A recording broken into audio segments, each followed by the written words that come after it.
Bom dia, igreja. Que a paz e a graça seja com todos, amém?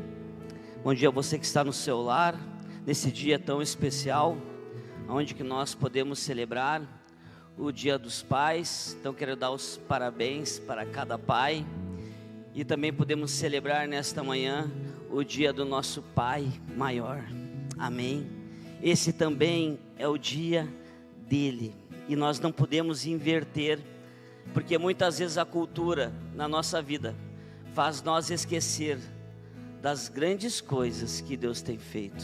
E nesta manhã então, que é o dia dos pais, é o dia do nosso Pai maior, que todos os dias é dia dos pais. Se existe uma cultura muitas vezes, e nós temos que aprender que, imagina se nós valorizar o nosso pai somente no dia dos pais, também não está certo. A cultura é algo que quer tirar de nós, muitas vezes, o resultado da cultura do reino. Uma vez fizeram uma experiência, falei já aqui ou na harmonia, não lembro, colocaram uma rã numa panela de água quente, quando ela caiu dentro ela pulou, mas colocaram ela dentro de uma panela de água fria. E aí deixaram ela dentro e foi esquentando o fogo, e ela foi se acostumando com a temperatura, e ela acabou morrendo dentro da panela de água quente. Muitas vezes nós vamos se acostumando com a cultura, e nós vamos acabando morrendo até mesmo espiritualmente, ou perdendo as promessas que Deus tem para mim e para você. Nesta manhã eu quero encerrar a série Organizando a Casa. Já estamos aí, não sei se é a 12ª ou a 13ª, não lembro mais, mas já estamos aí em torno de quase 90 dias já com esta série. Eu tenho certeza que ela tem ajudado muitas pessoas, muitas famílias, porque o nosso cristianismo, ele precisa iniciar, ele deve começar dentro da nossa casa.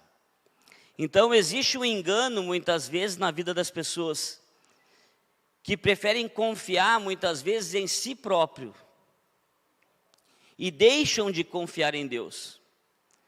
É dessa forma o inimigo ele trabalha. Ele não começa com a tentação, o inimigo começa com a distração.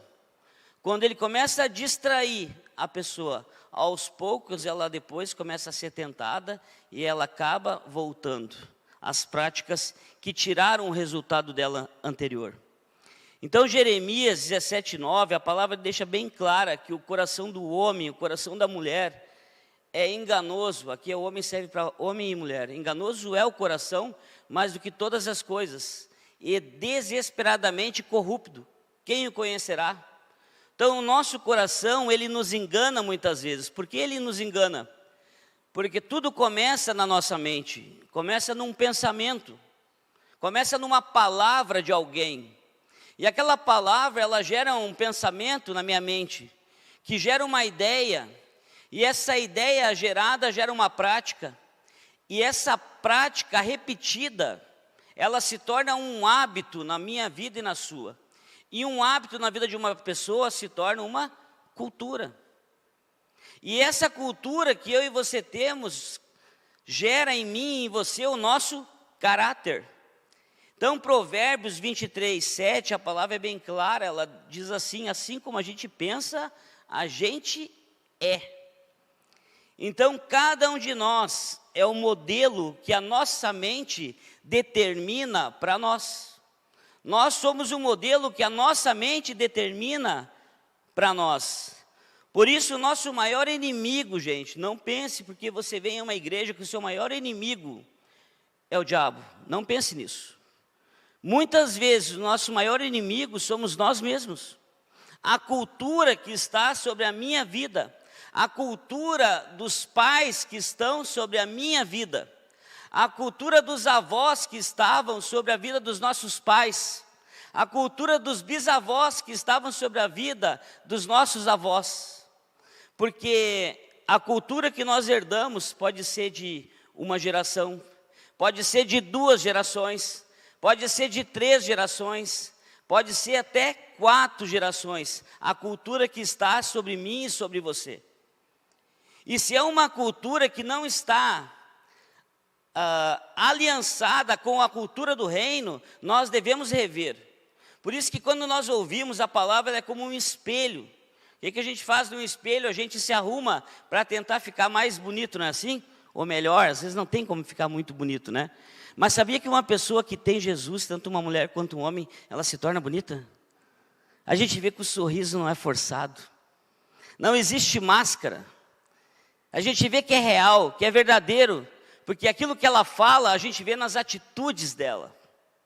Porque muitas vezes os filhos hoje não têm os resultados dos pais, porque os pais falam uma coisa e fazem outra. O meu comportamento, ele deve ser de acordo com aquilo que eu falo. Então, uma cultura que nós herdamos de uma geração anterior à nossa, pode tirar as promessas que Deus tem para mim e para você. E o texto que nós usamos nesta série foi Mateus 7:24. Coloque esse texto para nós. Como vamos encerrar a série hoje, vamos ler ele de novo. Todo aquele, pois, que ouve essas minhas palavras e as pratica, será comparado a um homem prudente que edificou a sua casa sobre a rocha. Um homem prudente, um homem inteligente, aqui eu estou falando de homem e mulher. Um homem que pensa com a mente de Cristo. Ele edificou a sua casa sobre a rocha, ele entendeu que a sua casa deve ter uma extensão para a casa do Senhor. Davi diz isso no Salmo 27:4, não precisa colocar. Uma coisa eu peço ao Senhor e eu buscarei, que eu possa morar na casa do Senhor todos os dias da minha vida. Ele não veio morar, ele não se mudou, mas ele entendia que era importante a área espiritual. Gente, nós temos que entender que é importante a área material, é importante a família, é importante os relacionamentos, mas é importante também a área espiritual. Nós precisamos dar a importância igual para todas as áreas. E aí nós devemos entender que a área espiritual nos ensina a cuidar das demais áreas. A área material não nos ensina a buscar a Deus. A área espiritual nos ensina a cuidar da área material e a cuidar da nossa família e a cuidar da nossa casa. Pula ali. Caiu a chuva, transbordaram os rios, sopraram os ventos e deram com ímpeto contra aquela casa e ela não caiu, porque ela foi edificada sobre a rocha. Porque uma casa que Jesus faz parte, uma casa que Deus faz parte, uma casa de pessoas que têm compromisso com Deus. Não é que não vão vir os desafios, eles virão. Mas a casa ela não vai cair.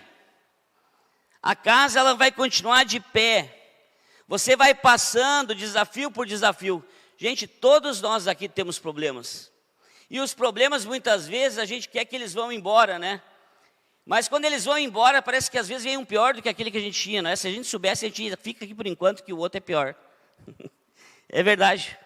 Tá sempre, enquanto nós estivermos nessa vida terrena, nós teremos os desafios. Mas nós precisamos entender que nós, aliançados, nós temos essa extensão da nossa casa para a casa do Senhor. A nossa casa, ela não vai cair. E aí continua. E todo aquele que ouve as minhas palavras e não as pratica. O religioso ele ouve a palavra e ele não pratica. A religiosidade começa a fazer parte. E o erro e o pecado começam a fazer parte da vida e a pessoa acha que está tudo certo.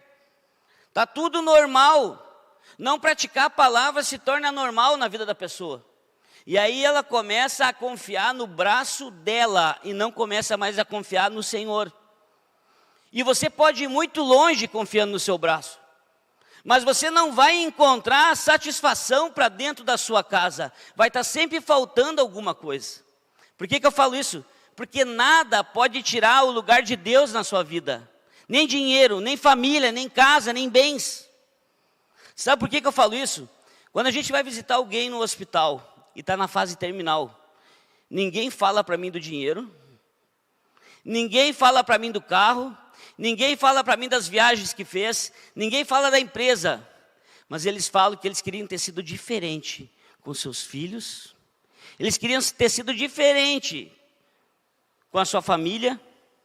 Eles querem aproveitar naquele momento que está em fase terminal tudo aquilo que eles não aproveitaram a vida inteira. Jeremias 17:5 deixa bem claro para mim e para você. Olha esse texto. Assim diz o Senhor, maldito. Assim diz o Senhor, maldição. O homem que confia no homem, ele faz da carne imortal o seu braço e aparta o seu coração do Senhor. O homem que confia no homem e deixa de confiar em Deus, ele acaba ficando amaldiçoado, é maldito, não é bendito. E aí ele não sabe por que tem tudo e não encontra alegria dentro de casa. Que a gente chega a ouvir muitas vezes dos filhos, eu queria que o meu pai e minha mãe fossem em casa igual são dentro da igreja. Porque ele é maldito, ele está confiando no braço dele, ele está confiando nele. E aí o Jeremias 17:7 eu acho que é. Bendito, quer dizer, bênção de Deus sobre a vida, sobre a casa.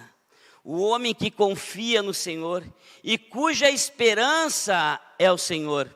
Então vocês estão vendo a diferença de quem confia em si próprio e a diferença de quem confia no Senhor? Volta a Jeremias 17:5, para depois ali. E o 6.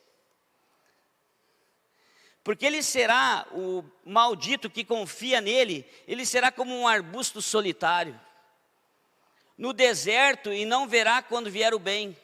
Antes morará nos lugares secos do deserto, na terra salgada, inabitável. Ele não tem satisfação, ele tem as coisas, mas ele não encontra satisfação na sua casa, na sua empresa, no seu casamento, porque ele confia nele. Tudo aquilo que nós queremos ter, alegria em qualquer área, a nossa confiança deve estar no Senhor. Amém? Quer ter alegria na sua empresa? Minha empresa, o Senhor é o dono dela. Como é que eu e você vamos ir mal se nós deixar Deus ser o dono da nossa empresa? Se a gente for fiel a Deus, não tem como ir mal. Por isso que numa sala de aula o resultado a cada ano muda, porque a matéria é a mesma, mas os alunos nem todos são aprovados, porque eles não se preparam para o dia da prova. Tem muitos que não querem fazer a prova, desistem. Tem alguns que desistem de estudar, porque não gostam de prova. Por que os resultados dentro da igreja, se a palavra ela é a mesma, por que os frutos são diferentes? Por que os frutos são multiplicados para alguns na casa e outros não? E aí o 17:7 passa para o 8. Aquele que confia no Senhor, ele é como uma árvore plantada junto às águas, que estende as suas raízes para o ribeiro. Ele não receia quando vem o calor. Ele não fica apavorado quando as coisas estão difíceis. Ele não desiste. Ele continua vivo. A fé dele continua maior do que qualquer situação. Mas a sua folha fica verde e no ano da sequidão não se perturba e nem deixa de dar fruto. Mesmo diante dos problemas, diante das circunstâncias, ele continua dando fruto, ele continua crescendo. Gente, onde Deus faz parte, tudo cresce. Não tem como se Deus fizer parte da minha casa e da sua, nós não ir bem. Só que nós precisamos acreditar. Nós precisamos confiar em Deus. Então, no final, como eu disse, da vida de muitas pessoas, a maior preocupação delas deixa de ser o que a vida toda elas se preocuparam. A maior preocupação que elas tinham deixa de ser o que a vida inteira elas se preocuparam. Então nós devemos se preocupar com os nossos filhos, com aquilo que teriam ter feito e não fizeram. Assim essas pessoas ficam, assim nós devemos também. O que eu tenho que fazer para ser um melhor pai, uma melhor mãe? Tem mãe que é pai também. Tem mãe que é mãe e pai, porque ela cuida do filho só, ou ela perdeu o marido, ou ela não é mais casada. Ela se torna uma mãe e um pai para aquele filho. E hoje eu anotei só 2 pontos para nós falar, que eu não quero passar do horário, que todos vão ainda visitar seus pais, quem ainda tem. Mas se você não tem, você pode ficar sabendo que você tem, porque você tem um pai maior. Um pai que anseia em dar para você tudo aquilo que você quer e muito mais. Primeiro ponto que eu quero falar, que Deus é Pai. Esse é o primeiro ponto. Então nós temos os nossos pais terrenos, que são somente para esta vida terrena. E nós, que Deus é o nosso Pai, o nosso Criador, que criou todo ser humano com 3 capacidades. Gente, isso aqui é uma coisa que é repetida, falada, mas quando se repete muito, que você escuta no expediente da palavra, é porque é isso que está faltando. Assim o apóstolo fala. Deus nos deu 3 capacidades igual a Ele, que Ele é o nosso Pai. Imagem, semelhança e domínio próprio. Quando nós perdemos essas capacidades, nós perdemos o governo de Deus sobre a nossa vida. E uma pessoa, tanto eu quanto você, se nós não estivermos debaixo do governo de Deus, nós andamos como pessoas desgovernadas. E se Deus é Pai, nós temos essas capacidades, nós temos que entender que o que Deus ofereceu e deu para mim e para você, gente, é algo muito grande. Ele ofereceu o seu filho, o seu único filho. Por que Deus, Ele fez essa proposta de oferecer o seu único filho? Porque não tinha mais jeito para mim e para você. Estava como na época de Noé, e está ficando cada vez pior de novo. Não tinha mais jeito. Eu acho que é Romanos 8:32, coloca esse texto para nós. Aquele que não poupou o seu próprio filho, antes, por todos nós o entregou, porventura nos dará graciosamente com ele todas as coisas? Se Ele deu o que Ele tinha de melhor para que eu e você pudéssemos fazer uma nova história. Gente, Deus, Ele tem o lápis, e o ser humano, muitas vezes, em vez de ficar seguindo a história que Deus construiu, a gente pega a nossa borracha e apaga aquilo que Deus fez para nós. A gente começa com as nossas escolhas a apagar a história que Deus construiu para mim e para você, para a minha casa e para a sua casa. Então, diante de Deus, Ele tem filhos tanto no céu como também sobre a terra. Por isso que Deus é Pai. Mas isso não quer dizer que todos são filhos de Deus. Olha só isso aqui, como é sério. Deus é Pai, mas isso não quer dizer que todos são filhos de Deus. Coloca João 1:12 para nós. Mas a todos quantos o receberam, deu-lhes o poder de serem filhos de Deus, a saber, aos que creem no seu nome. Então, quem é filho de Deus? É quem recebe Ele, quem confia nele, quem crê nele. E quem não se torna mais filho de Deus? Aqueles que deixam de crer, que deixam de receber, que deixam de praticar. Mas Deus é amor, Deus é misericórdia, e todos nós podemos todos os dias se tornar novamente filhos de Deus. Como um filho tendo um pai como Deus, a gente não vai ir bem. Lá em João 3,16 a palavra é clara, porque Deus amou o mundo. Deus não amou somente a igreja, Deus amou o mundo inteiro, de tal maneira que entregou o seu único filho, para todo aquele que nele crê, não pereça, mas tenha a vida eterna. Então o filho, ele reproduz a natureza do pai. O pai também, o seu DNA ao filho. Por isso que nós precisamos entender Deus. Deus é Pai. Por isso importa o quê? Nós nascer de novo. Importa nós nascer de novo. Nós temos que ter a experiência do novo nascimento. Muitas pessoas hoje na igreja, elas não tiveram ainda experiências com Deus. Gente, o dia que você tiver uma experiência com Deus, eu tive experiências com Deus. E as minhas maiores experiências com Deus foi na hora da dor. Porque quando as coisas começam a melhorar, a gente começa a se acomodar. E quanto mais existe acomodação, mais distância nós estamos tendo de Deus. Eu tive uma experiência recém com Deus, você sabe, quando eu estava na UTI.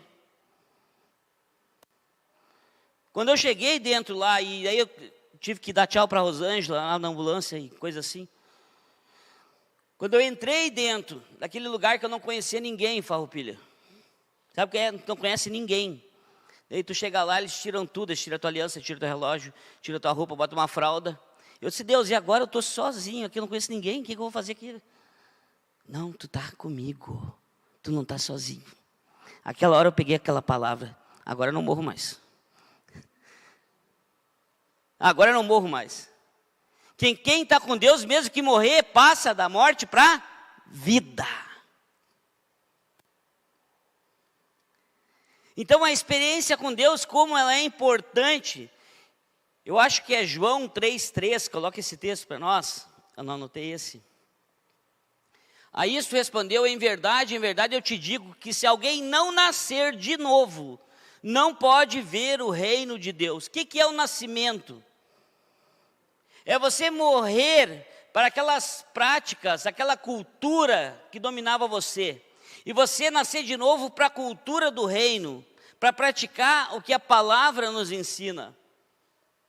Porque quando a gente começa a mudar, a gente não muda uma coisa só, a gente muda completamente. Eu lembro quando eu comecei na igreja, as pessoas, nossa, o que fizeram contigo uma lavagem cerebral? Quando a gente está mal, ninguém quer ajudar para a gente. Não é assim? Até o cachorro quer morder o dono quando a gente está mal. É um imã. Quando tudo dando errado é um imã, a gente vai passando e vai atraindo. Mas quando a gente determina uma mudança, a gente quer nascer de novo. Aquelas pessoas que não nasceram de novo, que não entenderam, que estão embaixo de uma cultura do mundo, elas acham que a gente ficou assim, ó. Gente, eu dizia para ela, nunca tive tão certo como eu estou agora. Eu tinha certeza do que andar com Deus era muito melhor do que qualquer coisa. Amém? Andar na presença de Deus. Deus é Pai todos os dias. Deus está contigo todos os dias. Não importa o que está acontecendo, Deus está contigo. E um ponto que eu quero falar dentro desse ponto, a palavra, ela tem poder de produzir em nós a natureza de Deus. A palavra, ela tem poder de produzir em mim e em você a natureza de Deus. 2 Pedro 1,4. Pelas quais têm sido doadas as suas preciosas e muito grandes promessas, para que por elas vos tornei coparticipantes da natureza divina, livrando-vos da corrupção das paixões que há no mundo. Então tem promessa para quem tem a natureza divina. Logo já vou falar desse ponto. Agora coloque Efésios 5:1. Sede, pois, imitadores de Deus como filhos amados. Essa natureza que eu quero dizer para você, esse comportamento, que como filhos nós devemos reproduzir. E aí eu pergunto para você, você se considera filho de Deus? Você se considera que você tem a natureza de Deus? Pergunte para você só, essa pergunta é para você, não precisa responder. Porque para isso nós temos que deixar a cultura passada. Sabe aquela cultura que a gente pensa de um jeito, e não é da forma que Deus pensa. Nós temos que ter a mente de Cristo. O outro pontinho aqui, pequenininho, que não está anotado. O filho tem uma herança. Então você que é filho de Deus, você tem uma herança de Deus. Romanos 8,17. Ora, se somos filhos, somos também herdeiros, herdeiros de Deus e co-herdeiros com Cristo. Se com Ele sofremos, também com Ele seremos glorificados. Então aqui, nós conseguimos entender que nós somos tão herdeiros como Cristo também é. Gente, quantas pessoas perderam a sua fé e deixaram a sua herança para trás. E nós não estamos falando de herança, nós estamos falando de céu. Porque o tempo da vida terrena é muito curto, mas o céu é eterno. Amém? Amém, gente? O céu é mais importante do que o dinheiro. O céu é mais importante que a família. O céu é mais importante do que tudo, que a nossa empresa. Porque é dessa forma que o inimigo ele vem distraindo as pessoas para que elas possam ser tentadas e não vencer. Romanos 8,18, o apóstolo Paulo aqui fala: porque para mim eu tenho por certo que os sofrimentos do tempo presente não podem ser comparados com a glória a ser revelada em nós. Então eu estou falando nesta manhã de uma herança que ela nos aguarda. Quantos creem nisso? Gente, se você crê no céu, tem que crer no inferno. Existe o inferno e o céu. Não tem três coisas, não tem três lugares. Não tem três senhores, é dois. Existe, então, o céu, a glória de Deus. Ou também existe a coisa ruim esperando. Quem determina somos nós. O tempo aqui é curto. 1 João 3,2. Amados, agora nós somos filhos de Deus. E ainda que não se manifestou o que havemos de ser, sabemos que quando Ele se manifestar, seremos semelhante a Ele, porque haveremos de vê-lo como Ele é. Eu e você, nós somos semelhante a Ele, nós temos capacidades, imagem, domínio próprio. A palavra fala no Salmo 8,4, olha esse texto. Você não tem, de repente você ainda não descobriu que você não tem limite para você. É que a nossa mente determina um limite. Para mim está bom aqui. Para mim está bom isso aqui. Quantas pessoas que vinham a 3 cultos na semana, hoje vem 1? Quantas pessoas que aos poucos vão se distraindo e o inimigo começa a cercar, porque ele não tem pressa, ele tem sabedoria milenar, e ele dá o bote na hora certa. E quem abre a porta para o inimigo entrar? Somos nós. Nós não precisamos nem culpar ele. Nós somos o culpado de abrir a porta, porque a gente vai se desleixando. E ele vai cumprindo o propósito dele, que é matar, roubar e destruir. Por que eu falo isso? Porque nesses 10 anos que eu estou aqui na igreja, eu não vi até hoje aqueles que saíram ficar bem. Se me provasse ao contrário, eu diria para vocês, porque as visitas que eu faço, eu não vejo ninguém bem. Ninguém bem de quem abandonou a Ele. Que é o homem que dele te lembres, e o filho do homem que o visites? Fizeste, no entanto, por um pouco menor do que Deus, e de glória e de honra o coroaste. Deus está dizendo que você é um pouco menor do que Ele, tá? Mas então eu não estou vendo isso. Nós não estamos vendo porque nós não estamos buscando a Deus como precisa.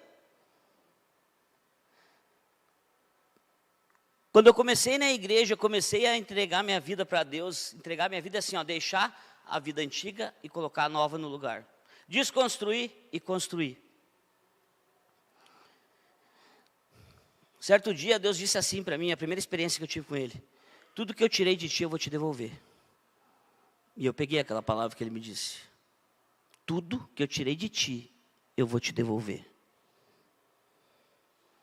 Se você perdeu alguma coisa já, se você começa a construir a sua vida novamente, de acordo com o padrão da palavra de Deus, Ele te devolve. Só tem uma coisa que você não entende, sabe qual? Que tudo aquilo que te devolve é melhor do que tu tinha. Quantos creem nisso? Você que está na sua casa, você crê? Que aquilo que você perdeu sem Ele, Ele te devolve melhor do que você tinha. Seja família, seja área material. A alegria você encontra, é uma alegria verdadeira, que o apóstolo Paulo fala. Filipenses 4,4, alegreis sempre no Senhor. Outra vez eu digo, alegrai-vos, porque quem está com Deus tem alegria sempre. ele não para, ele não desiste, ele não muda. Então, vir à igreja não determina na minha vida que Deus é meu pai, que eu posso vir à igreja como um religioso. Mateus 15, 25, vamos olhar essa mulher aqui, o que ela fala, para nós entender esse texto. Ela, porém, veio e adorou, dizendo: Senhor, socorre-me. Então ele, respondendo, disse: não é bom tomar o pão dos filhos e lançá-los aos cachorrinhos. Ela, contudo, replicou: sim, Senhor, porém os cachorrinhos comem das migalhas que caem da mesa dos seus donos. Então lhe disse Jesus: ó mulher, grande é a tua fé. Jesus não disse: grande é o seu desafio. Jesus não disse: grande é a sua doença. Jesus não disse: grande é a sua área material, a crise que está. Jesus disse: grande é a sua fé. Faça-se contigo como queres. E desde aquele momento, sua filha ficou sã. Essa mulher falou para Jesus que os cachorrinhos comem das migalhas. Essa mulher estava querendo dizer, escuta aqui, gente, olha o que essa mulher estava querendo dizer para mim e para você. Que ela não estava na condição de filha. E não queria tirar o direito dos filhos, ela. Mas ela queria dizer: eu posso aproveitar o que eles estão jogando fora. Muitos filhos estão aproveitando o que os filhos que não querem nada com Deus estão aproveitando as migalhas, a migalha que ela aproveitou, a filha dela foi curada. Agora imagina você sentado na mesa com Deus. O que Ele tem para oferecer para você, aonde você pode chegar. Não é pouca coisa, gente. Sabe o que é pouco às vezes? A fé. A fé às vezes é pouca. A migalha curou a enfermidade.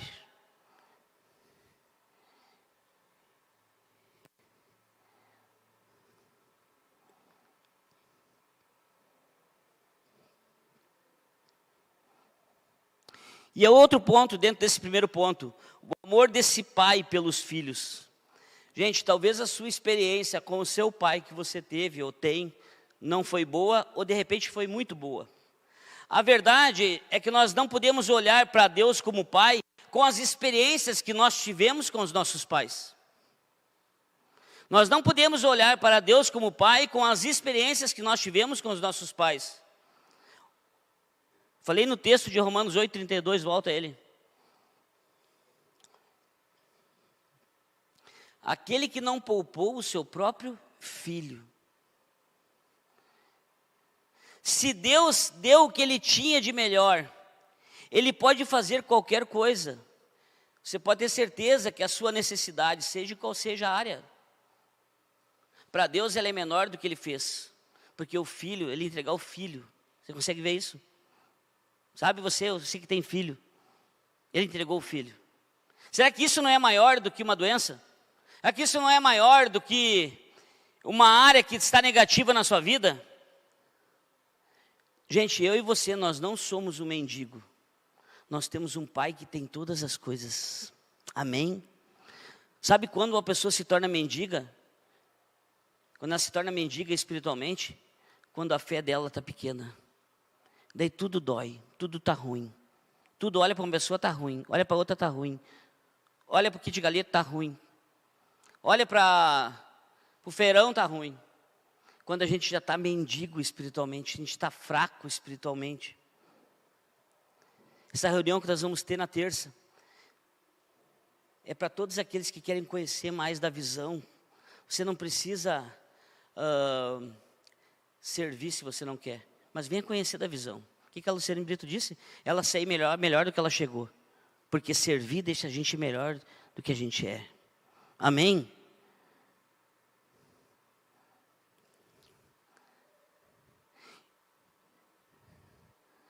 E o segundo ponto e o último desta manhã. Então, primeiro ponto, você tem que crer que Deus é Pai. que mesmo que você não está vendo o resultado que você queria, Ele continua sendo Pai. Mesmo que você perdeu o que você não queria, Deus continua sendo Pai. E o segundo ponto desta manhã, a importância do pai na vida de um filho. A importância de um pai na vida de um filho. O seu filho, ou até mesmo de uma mãe que é pai junto, o seu filho, ele depende de você. O filho dos seus filhos dependem de você. Eu vou provar pela palavra nesta manhã. Gênesis 39, 1. Ontem de tarde, Deus me colocou dentro do meu coração essa palavra. José foi levado ao Egito e Potifar, o oficial de Faraó, comandante da guarda egípcia, comprou dos ismaelitas que o tinham levado para lá. Ele foi levado como escravo, foi vendido por seus irmãos. O Senhor era com José, que veio a ser homem próspero e estava na casa de seu senhor, com letra minúscula, que era Potifar. Por que o Senhor era com ele se ele estava sendo vendido, foi vendido pelos seus irmãos? E ele foi comprado por Potifar. José foi comprado aos seus 17 anos. Naquele tempo, os melhores escravos, eles olhavam até os dentes dos escravos, as habilidades dos escravos. Os escravos melhores ficavam nas melhores casas. Por que a gente vê que o Senhor era com José? Porque até ali, no meio do momento de escravidão, Deus estava com ele. Amém? Deus estava levando ele para um lugar melhor. José caiu numa casa boa, porque quando Deus é contigo, gente, grava isso. José caiu numa casa boa, como escravo. Podia ter caído numa casa bem pior. Quando Deus é contigo, até no período de escravidão, Ele te coloca numa melhor casa. As histórias dos pais se repetem nos filhos. Nós vamos olhar para a história de Jacó, se repetiu em José. O que fala Eclesiastes 1:9? O que foi, há de ser, e o que se fez, isso se tornará a fazer. Nada há, pois, novo debaixo do céu. Muitas coisas que aconteceram na vida de José, aconteceu na vida de Jacó. Quando Jacó trabalhava na casa de Labão, tudo que ele fazia, Deus abençoava ele. Jacó tinha uma promessa, Jacó tinha uma aliança com Deus. José não tinha. Quando Jacó estava fugindo de seu irmão, ele estava dormindo, e naquele dia ele teve uma aliança com Deus, que ele via anjos subindo e descendo, numa escada até o céu, no sonho. E ele acordou, e ele disse que Deus estava naquele lugar. Quando você vem à igreja, você tem que entender que Deus está aqui. O Andinho falou no louvor que Deus pode mudar a sua vida em qualquer área. Depende de como você está com Ele. Se você está aberto para Ele.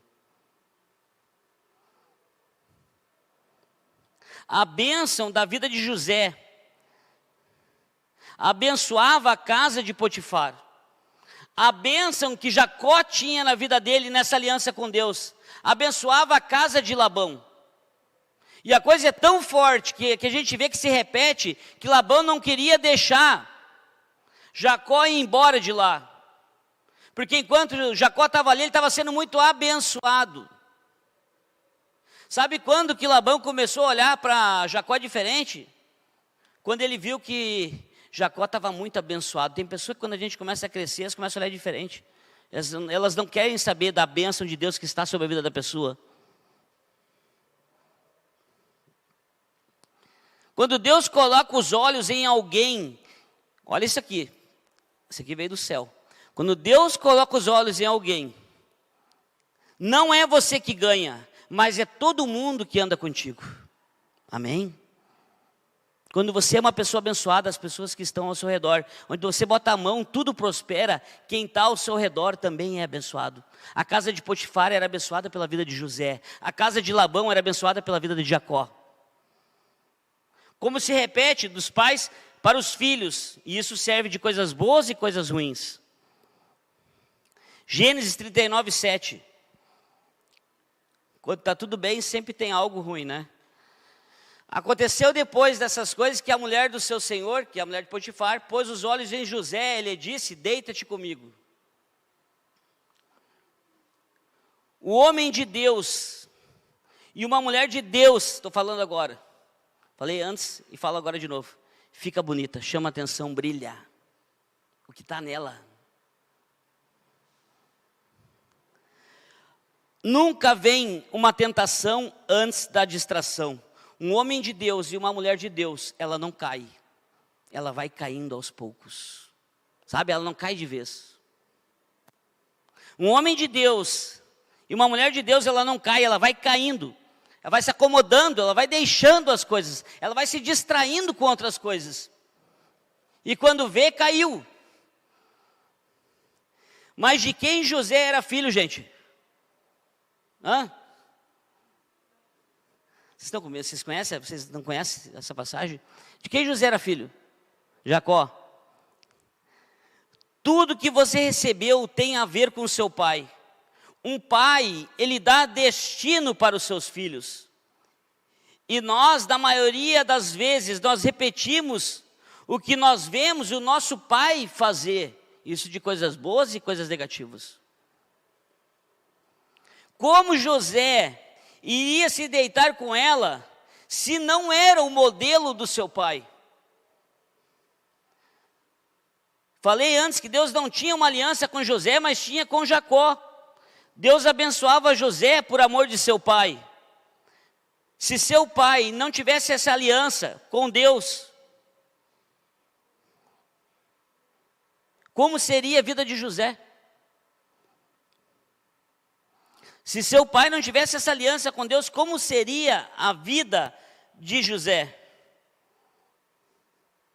Só que tem que começar em alguém, gente. Se nós olharmos, Abraão não começou no pai dele. O pai dele fabricava ídolos, adorava outros deuses. Abraão teve que sair fora para começar nele. Abraão, Isaque, Jacó, José. 4 gerações. Por que eu estou falando isso nesta manhã? Porque tem coisa que você faz na sua casa, que ainda é maldição do seu pai. Tem coisa que você faz na sua casa, que ainda é maldição do seu avô. Tem coisa que existe na sua casa como cultura, que é do seu bisavô. E nós temos que olhar de acordo com a palavra de Deus, se isso aqui não é isso que está tirando o resultado da minha vida, o resultado da minha alegria. Se não é essa atitude que eu tenho. Deus teve que começar com Abraão uma aliança, porque com seu pai não dava. Não importa quem foi o seu pai, importa quem você é para o seu filho. Amém? Não importa o que foi o seu pai, se ele não tinha uma aliança com Deus, mas importa o que você é para o seu filho.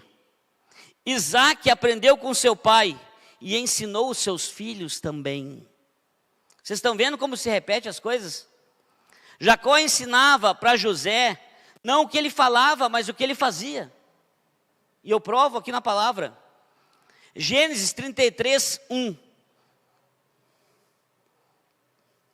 Levantando Jacó os olhos, viu que Esaú se aproximava e com ele 400 homens. Esaú vinha para pegar ele. 400 homens, que Jacó tinha logrado ele lá. Porque Jacó, na verdade, não tinha logrado. Esaú, o pastor falou na quarta, não valorizava a bênção de Deus. Jacó valorizava. Então passou os filhos a Lia e Raquel, as suas 2 servas. E aí? Pôs as servas e os seus filhos à frente, Lia e seus filhos atrás, e Raquel e quem? José. Raquel e José por último. Por que será que ele botou por último, né? E ele mesmo, adiantando-se, prostrou a terra 7 vezes até aproximar-se de seu irmão. Ele estava com medo, quem sabe. Então Esaú correu-lhe ao encontro e o abraçou, arrojou-lhe o pescoço e beijou, e choraram juntos. O que eu aprendo com essa passagem da Bíblia? O que Jacó não sabia? Gente, quando você que está na sua casa, quando você que está aqui nesta manhã, você quer se reconciliar com alguém que está seu inimigo, que você quer perdoar, que você quer mudar aquela situação. Quando você decide que você quer, Deus começa a trabalhar naquela pessoa. Jacó estava trabalhando no coração. Deus estava trabalhando no coração de Esaú. Amém? Deus começa a trabalhar no coração. Porque o encontro poderia não ter sido desse jeito. Mas quem viu isso, esse encontro, que de repente seria uma batalha, quando Deus mandou Jacó voltar e sair da casa de Labão, porque Labão começou a ficar com ciúme dele. Porque ele estava sendo muito abençoado. Agora pode ir daqui, que aqui para ti já foi, agora volta. Porque Deus já estava trabalhando no coração do seu irmão. Mas o que a gente aprende com isso? Tudo aquilo ali José estava vendo. José estava ouvindo dentro de casa, tudo que os pais falam, os filhos estão ouvindo dentro de casa. Por isso é importante a vida do pai e da mãe, porque os filhos estão observando o comportamento, a linguagem.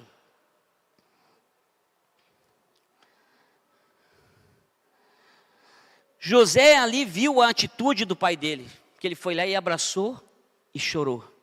E aí o que a gente vê? O que isso implica na vida de José? Ele foi vendido pelos seus irmãos. E um dia ele teve um encontro com os seus irmãos. Porque eu sei que muitos tivessem sido vendidos por seus irmãos, quando encontrassem, eu não sei o que as pessoas iam fazer, alguns que estão aqui hoje. Mas o que José fez? Porque ele viu o que o pai dele fez com seu irmão. Gênesis 50, 20.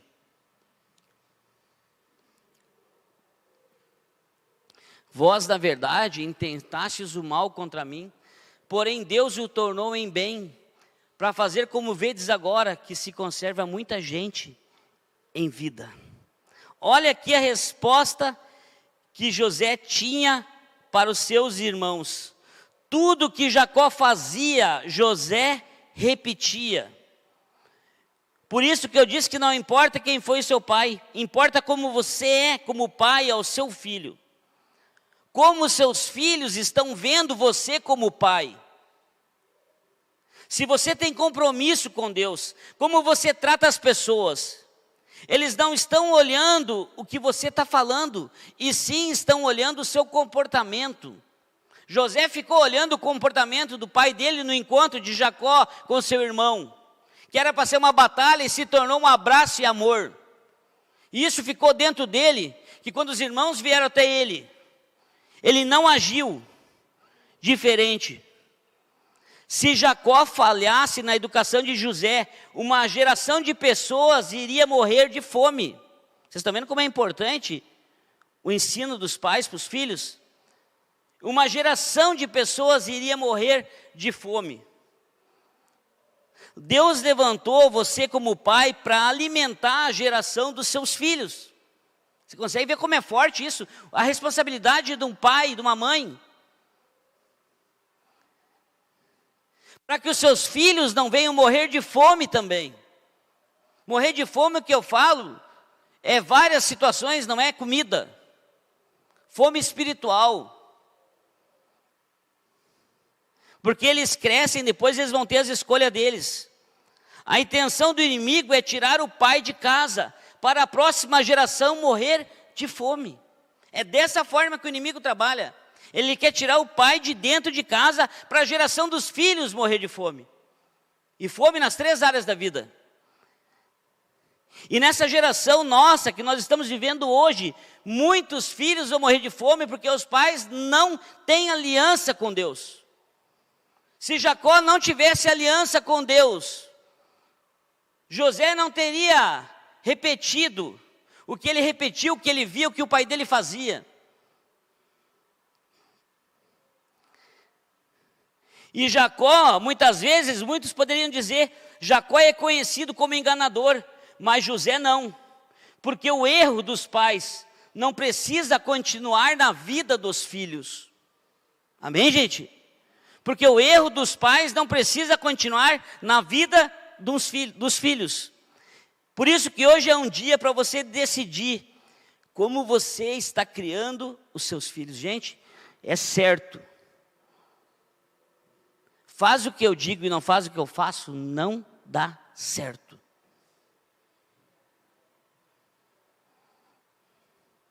Pense você que está na sua casa e você que está aqui. Será que eu tenho sido um bom pai?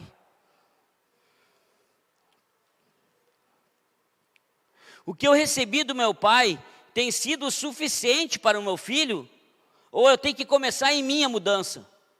Abraão, o que ele recebeu do pai dele não era suficiente para o filho dele, Isaac. Teve que começar nele a mudança. De repente, você tem que começar em você a mudança, para que você possa ter a geração dos seus filhos e os filhos dos seus filhos. Pessoas que Deus faz parte. Deus abençoava José pela aliança de Jacó. Uma geração prepara outra geração. José não sentou no trono por acaso. Ele foi preparado até os 17 anos. Por seu pai. Se você tentar entender o mundo, gente, você sempre vai ficar para trás. Sabia disso? Você sempre vai estar andando para trás. Mas se você tiver a mente de Cristo, ninguém vai te segurar. Ninguém te segura. Aonde você passar, as pessoas vão ver Deus na sua vida. A bênção que está sobre a sua vida, você buscando a Deus, vai respingar nos seus filhos e nos filhos dos seus filhos. Amém? Ah, mas o meu filho não está vindo, não tem compromisso. O seu compromisso com Deus respinga no teu filho que não está vindo. Agora deixe de vir para ver o que o inimigo vai fazer em todo mundo. Vamos ficando de pé.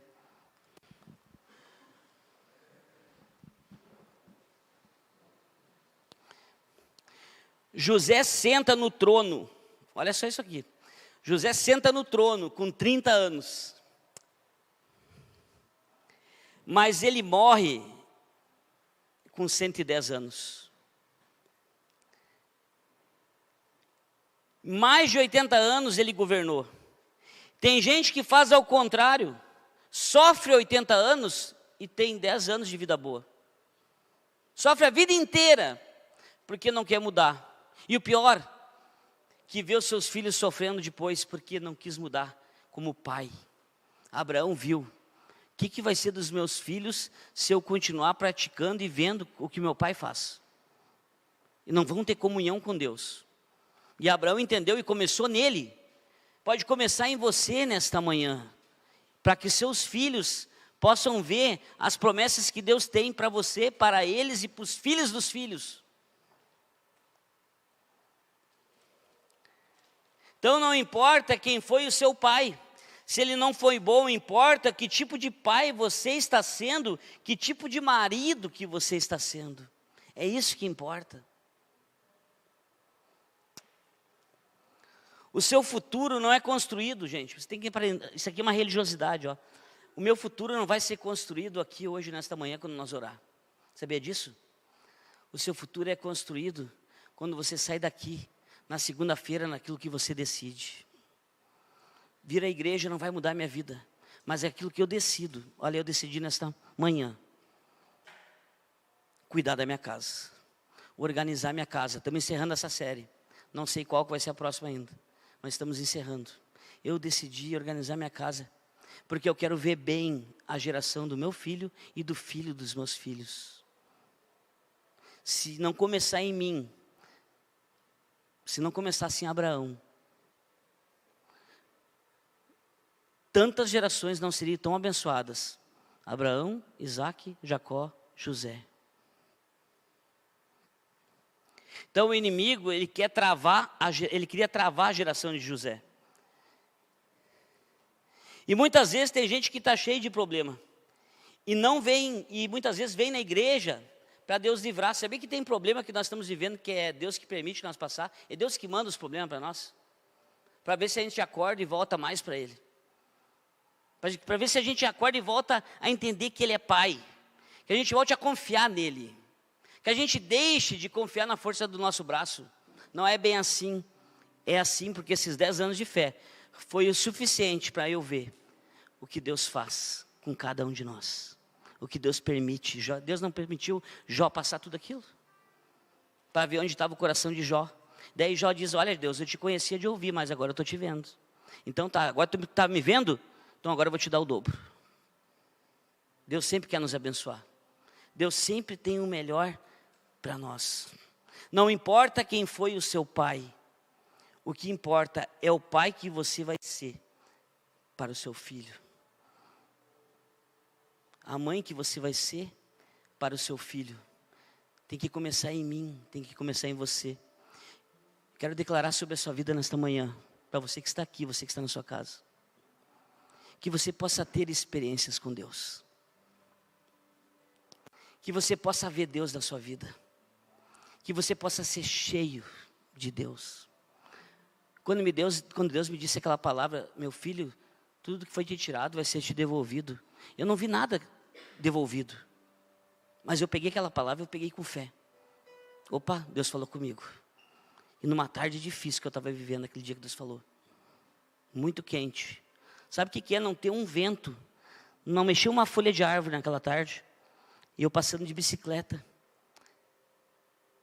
E dobrar, dar um vento, não sei de onde que veio, em roda de mim. E daqueles matos que estavam ao redor da bicicleta. E Deus devolveu primeiro a espiritualidade. Deus devolveu eu deixar a cultura antiga e viver a cultura do reino. Primeiro Deus me arrumou, primeiro Ele consertou eu por dentro. Sabe por quê? Porque se a gente não estiver bem por dentro, tudo que a gente tiver fora a gente não sabe cuidar. Depois Deus me devolveu uma família.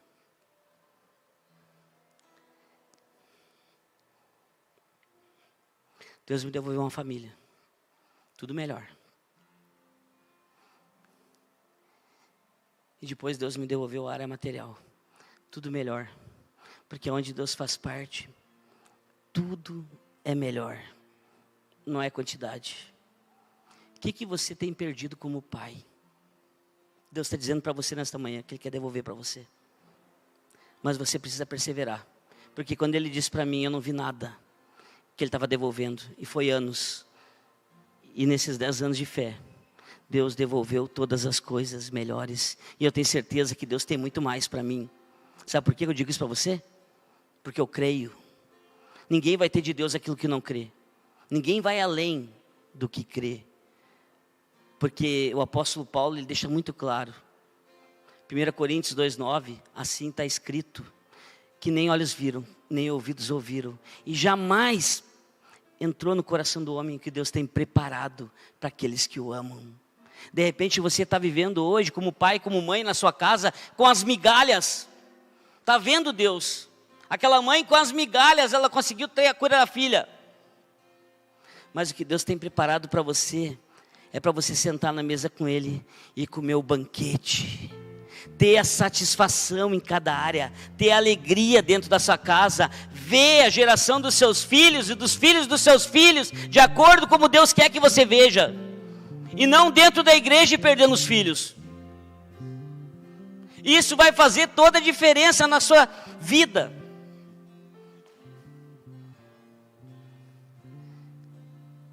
E se essa palavra falou com você nesta manhã, você coloque a mão no seu coração nesta manhã.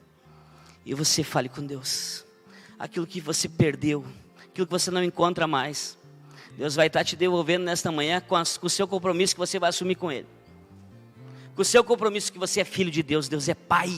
Deus é Pai. Ele tem tudo para mim e para você. Aleluias, Pai querido e amado.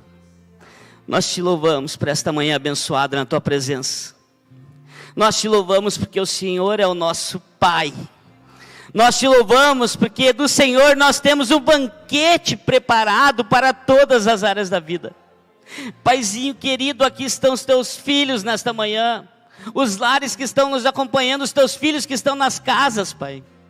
Aqueles que realmente nesta manhã, Pai, estão fazendo uma aliança contigo, assim como Jacó, no momento difícil da vida dele, ele fez uma aliança com o Senhor, e ele teve a bênção do Senhor sobre a vida dele, sobre a vida de José, sobre o seu filho. Eu quero declarar a bênção do Senhor, Pai, sobre os pais nesta manhã. Eu quero declarar a bênção do Senhor, o compromisso do Senhor sobre os pais, que os pais venham entender e ter esse compromisso contigo. Porque os seus filhos serão diferentes, os seus filhos serão felizes, os seus filhos terão um banquete preparado para eles, para os filhos dos filhos deles, em nome de Jesus, Deus. Eu quero cancelar nesta manhã todo o projeto do inimigo contra os pais, contra as famílias. Nós te louvamos, Deus, por esta série que o Senhor trouxe para nós voltar a organizar a nossa casa, organizar a nossa família, organizar os casamentos, organizar os filhos, e nós te louvamos porque o teu amor nos constrange. Eu quero cancelar todo o projeto do inimigo, Deus, contra os casais desta igreja. Eu quero cancelar nesta hora, como igreja do Senhor, todo o projeto do inimigo contra os filhos dos casais desta igreja. Eu quero cancelar, Pai, todo o projeto do inimigo contra os filhos dos filhos que terão ainda, em nome de Jesus.